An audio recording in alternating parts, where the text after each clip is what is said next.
Oroitzeko moduko partidu horietako bat Atletikek Bartzelonari 12-1 irabazi zionekoa, 1951ko otsailaren 8an.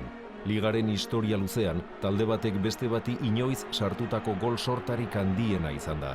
Garai hartan, Mr. Penland entrenatzailearen esanetara jokatzen zuten Lafuente, Iraragorri, Bata, Txirri eta Guillermo Gorostiza taldeko aurrelari ospetsuek.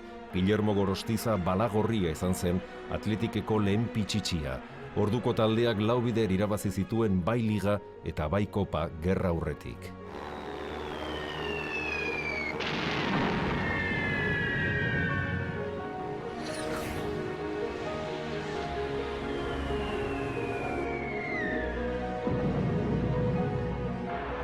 Gerraren ondorioz erabat desegin zen talde arrakastatsu hura. Atletikek Atletiko izena hartu behar izan zuen eta Bizkaiko harrobian aurkitu zituen jokalari haien ondorengoak.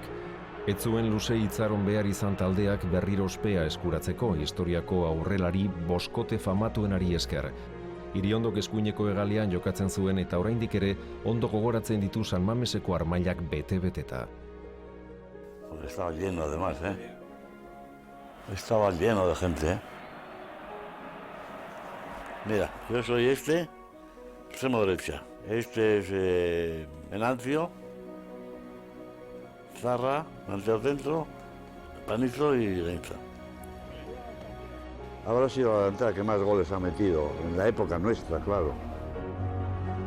Gainza Manolín. Manolín permuta su puesto con el extremo izquierdo del Atlético. Este recibe un pase, tira puerta, rechaza Iriondo, va al remate Panizo, tira por 2 veces, gol! Haiekin guztiekin batera jokatu zuen 8 urtez zurigorri jantzita José Luis Bilbaok. Iriondo era muy buen extremo, rápido también.